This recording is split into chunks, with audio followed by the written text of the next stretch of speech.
अस्सलाम वालेकुम my YouTube family, कैसे हैं आप सब। उम्मीद करती हूँ आप सब बिल्कुल खैरियत से होंगे। तो जनाब यहाँ पे है सुबह सुबह का टाइम और मैं बना रही थी बच्चों का नाश्ता और साथ ही साथ उनका लंच बॉक्स भी तैयार करूँगी। तो बच्चों को नाश्ता करवा के भेजना शुरू किया हुआ आजकल। तो आज मैंने बना लिया बच्चों के लिए अंडा पराठा, और पराठा मैं स्क्वायर बना रही थी क्योंकि मैंने कहा चलो थोड़ा सा डिफरेंट होगा, खुशी खुशी खा लेंगे बच्चे। सुबह सुबह उनका बिल्कुल दिल नहीं कर रहा होता कुछ भी खाने को, और बच्चों को नाश्ता कराना ना मेरे ख्याल में सबसे मुश्किल काम है। ये वो माएँ एग्री करती होंगी जिनके बच्चे नाश्ता नहीं करके जाते सुबह। तो यहाँ पर जनाब मैं स्क्वायर पराठा बनाऊँगी। वैसे तो स्क्वायर पराठा इस तरह होता है कि पहले गोल वाला पेड़ा बनाओ और उसको बेल के तो फिर बनाओ, लेकिन वो कहते हैं ना सुस्त लोग क्रिएटिव भी होते हैं, क्योंकि वो अपने लिए ना हर काम करने का ना कोई आसान तरीका ढूंढ लेते हैं। तो मेरी सुस्ती ने भी मुझे ये आइडिया दिया, तो मैं भी ना इसी रोटी को थोड़ा सा इसी तरह ही खींच के तो उसमें पेड़ा बना लेती हूँ, जिस तरह भी आप लोगों ने वीडियो में देखा। तो डबल डबल काम या डबल डबल मेहनत नहीं करनी पड़ती। तो बस यहाँ पे पराठा तैयार करूँगी, साथ बच्चों के लिए फटाफट से बना लूँगी अंडे। अच्छा, जिन दिनों में ना मुझे व्लॉग रिकॉर्ड नहीं करना होता ना, उन दिनों में मैं सुबह सुस्ती से ही छई हुई होती है।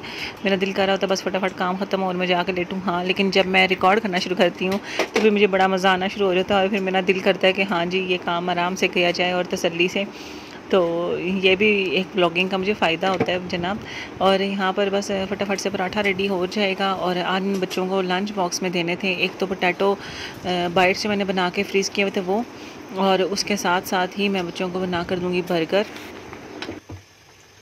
और यहाँ पर बस पराठा रेडी हो चुका है, तो मैंने इसी पैन में फटाफट से बर्गर भी सेक लिए थे अंदर वाली साइड से, और ना थोड़ा सा उनको सेक के कलर दिया, और उसके बाद फिर मैंने इसमें अपना जो मिक्सचर पड़ा हुआ था ना वो लगा दिया।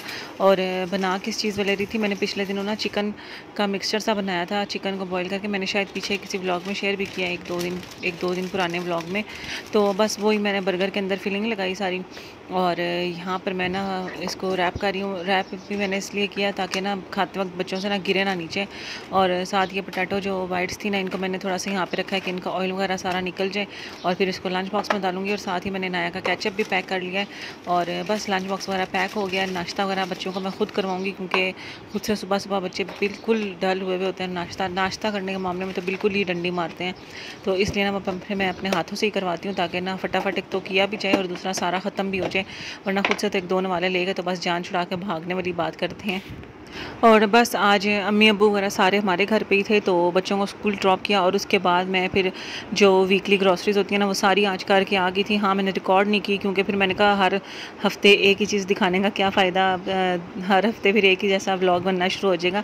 तो इसलिए मैंने रिकॉर्ड नहीं की, और मैं लेकर आई और आके मैंने ना सब कुछ समेट लिया था। जो फ्रूट्स वगैरह वेजिटेबल्स वगैरह थी वो उनकी जगह पर रखी, और जो ड्राई चीज़ें वगैरह लाई थी वो भी मैंने उनकी जगह पर रखी। और यहाँ पर अब जनाब दिन का टाइम है, और यहाँ पर मैं बना रही थी खाना। और अपने लिए तो मैंने सबके लिए बनाया था कीमा, आलू और शिमला, और बाकी मैं यहाँ पे बना रही थी नमकीन वाला दलिया, जो मेरा देवर बीमार है उनके लिए। तो इसको मैंने क्विक सी ना आपसे रेसिपी शेयर कर देती हूँ, क्योंकि ये भी बड़ा मज़े का बनता है। और अक्सर ना मीठा खा खा के वैसे ही बंदे तंग आए हुए होते हैं, तो ये ना थोड़ा सा चेंज के लिए भी बड़ा मज़े का होता है।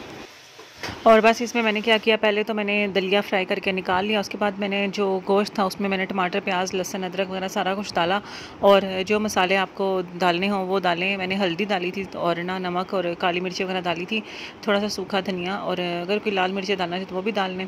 तो बस उसको कुकर लगा दिया। जब खोला तो गोश्त गल चुका होता है, और उसमें वो फ्राई किया हुआ दलिया डालें, पानी डालें, और एक दफ़ा फिर से कुकर लगा दें कि दलिया गल जाए। तो ये हमारा जनाब दलिया रेडी हो गया। इसके बाद अगर आपका दिल करे और किसी मरीज़ के लिए नहीं बना रहे, तो फिर आप ऊपर प्याज का तड़का लगा लें और नींबू निचोड़ के खाएं, चाट मसाला डाल के, बड़ा ही मज़े का बनता है। और यहाँ पर मैं क्योंकि सब्जियाँ और आज लेकर आई थी, तो मैं चटनी का सामान भी लेकर आई थी, क्योंकि चटनी बिल्कुल एंड लगी हुई थी। तो मैंने फटाफट से आज वो भी ग्राइंड कर ली, और इसके क्यूब्स बना के मैं रखूँगी फ्रीज़र में। और जब ये हो जाएंगे तो फिर जनाब इस ट्रे से निकाल कर ना हम तो जो मैंने कंटेनर रखा हुआ है उसमें डाल दूँगी, ताकि चलो चटनी रेडी हो जाएगी। और कोई आया गया हो या कभी ज़रूरत पड़े तो चटनी बनी हुई होती है, बस क्यूब निकाला और दही डाला और आपकी चटनी तैयार। और बस क्योंकि आजकल कोई घर पे आया हुआ ना, फिर रिकॉर्ड करना ज़रा मुश्किल हो जाता है, तो आजकल इतनी रिकॉर्डिंग मैंने नहीं की थी।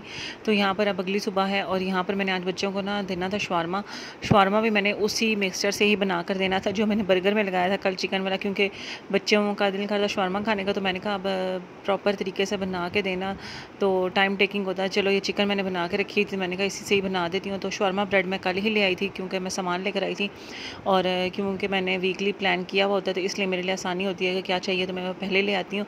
और साथ ही साथ मैं बच्चों का नाश्ता बना रही थी, तो बस यहाँ पे मैंने पैन पे ऑयल लगाकर सबसे पहले तो शवारमा ब्रेड जो थी ना उसको मैंने सेक लिया था दोनों साइडों से और गोल्डन सा ब्राउन कर लिया था। और इसमें फिर अब सारा मिक्सचर लगा के ना रोल बनाकर तो बस वो हमारे शवारमाज रेडी हो जाएंगे, क्योंकि बच्चों ने अगर प्रॉपर तरीके से बनाओ ना तब भी सिर्फ उसमें से चिकन ही डलवानी होती है, कोई वेजिटेबल, कोई खीरा शीरा, कोई सलाद टाइप की चीज़ नहीं डलवानी होती। तो फिर मैंने कहा ये वाला भी चीज़ काम कर जाएगी क्योंकि चिकन वो मज़े की बनी हुई थी। तो यहाँ पर ये कर लिया और साथ ही साथ मैं बच्चों के लिए नाश्ता भी बना रही थी, पराठा और अंडा ही बनाऊँगी आज भी।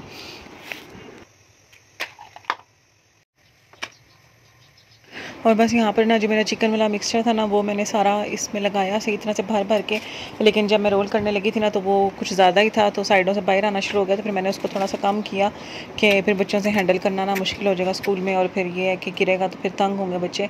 तो बस थोड़ा एंड से मैंने थोड़ा सा उतार लिया था और उसके बाद मैंने रोल बना लिए अच्छे से बटर पेपर के अंदर सारा इसको करके, ताकि ना बच्चों को खाने में आसानी और मसला ना हो बिल्कुल भी। और बस ये लंच बॉक्स में रखूँगी और बस इसके बाद बच्चों को नाश्ता वगैरह करवाऊँगी। आज हाशिर की तबीयत पूरी रात तकरीबन ठीक नहीं रही थी, तो बार बार हाशिर भी जाग रहे थे, तो फिर मुझे भी जागना पड़ रहा था बार बार। तो ना हाशिर की नींद पूरी हुई और ना ही मेरी हुई, तो सख्त थकन महसूस हो रही थी। लेकिन फिर ये है कि काम भी तो साथ साथ करने पड़ते हैं। तो और फिर लंच भी हाशिर कह रहा था मैंने नहीं लेकर जाना, लेकिन मैंने कहा ले जाओ, अभी आपका दिल कर रहा है कि नहीं करना, तो जब स्कूल में भूख लगेगी ना तो फिर दिल करेगा करने का। लेकिन नाश्ता नहीं किया था मैंने, काफ़ी कोशिश की लेकिन नाश्ता नहीं किया। फिर मैंने ज़्यादा फोर्स नहीं किया कि ना ये ना हो तबीयत ख़राब हो जाए नाश्ता करने से भी। तो बस यहाँ पर नाश्ता लंच बॉक्स वगैरह पैक कर लिया, नाश्ता करवाऊँगी। उसके बाद फिर हम जाएँगे, आज हमने जाना था मेरे देवर को लेके हॉस्पिटल, तो हमने जाना था ज़रा दूर। तो बस बच्चों को स्कूल ड्रॉप करके ना वहीं से ही हम आगे निकल जाएंगे। दूर से मुराद ये नहीं कि बहुत दूर, दूर से मुराद कि हमने इस्लामाबाद जाना था, पिंडी से इस्लामाबाद जाना था।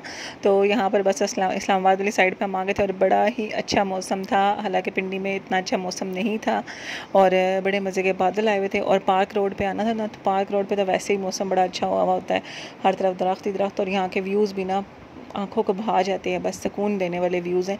जो इस्लामाबाद में रहते हैं ना वो ये खुशी समझ सकते होंगे कि इस्लामाबाद की रोडों पे घूमना ना क्या क्या क्या फ़ीलिंग देता है आपको। और बस यहाँ पर मैं बैठी खूब इंजॉय कर रही थी, सुकून कर रही थी। और वापसी पे क्या हुआ कि वापसी पे तो अच्छी खासी शदीद बारिश शुरू हो गई थी यहाँ पर। और जैसे हमने पार्क रोड से टर्न लिया दूसरी साइड पे, तो वहाँ पर तो अच्छी खासी तेज़ धूप थी, गर्मी थी शदीद। तो ये भी बस अल्लाह ताला की कुदरत है, एक जगह पे बारिश और एक जगह पे धूप। और अक्सर मरी रोड पे ऐसा हुआ है कि मरी रोड की डबल रोड है, तो एक साइड पे बिल्कुल तेज़ बारिश लगी हुई होती है और एक साइड पे बिल्कुल खामोशी होती है, कुछ भी नहीं हो रहा होता। और यहाँ पर आज मैंने बनाने थे काले चने, तो जो कि मुझे रात को भिगोना याद नहीं रहे, तो फिर मैंने सुबह बच्चों के स्कूल टाइम पे भिगो लिए थे ताकि ना दिन तक ये तैयार हो जाए, मतलब जो भीग जाए सही तरह से। फिर मैं इनको पका लूँगी। और मैंने भी हांडी चढ़ा दी थी और लहसन आया हुआ था, तो फिर मैं, अम्मी और आंटी तीनों बैठ गए थे, हम लोगों ने लहसन वगैरह तैयार किया। और मैं सब्ज़ियाँ लेके बैठी थी, मैंने सूप बनाना था तो मैंने सब्ज़ियों की कटिंग वगैरह शुरू की और ना फिर मैंने सूप शूप रेडी किया, चिकन एंड वेजिटेबल सूप। तो फिर शाम के टाइम वो पिया। हमने कहा चलो मरीज़ों के साथ हम भी थोड़ा सा एंजॉय कर लें। और बस इसके बाद फिर रात के खाने की तैयारी का टाइम हो चुका था। और अपने लिए तो मैंने काले चने और चावल बॉईल कर लिए थे, और साथ जिसने रोटी खानी है रोटी। और यहाँ पर मैंने कीमा फ्राई कर लिया था इसमें आलू और शिमला डाल के, क्योंकि फैसल का दिल कर रहा था कीमा खाने का। तो फिर मैंने कहा चलो हम नमक मिर्चों के बगैर उसको बना देते हैं। और बस यहाँ पर ही व्लॉग का भी एंड करूँगी, क्योंकि इससे ज़्यादा कुछ रिकॉर्डेड मेरे पास यहाँ पे था नहीं। तो छोटा सा व्लॉग मैंने कहा चलो है जो है वो शेयर कर दूँ। इंशाल्लाह दोबारा मुलाकात होगी, तब तक के लिए अल्लाह हाफ़िज़।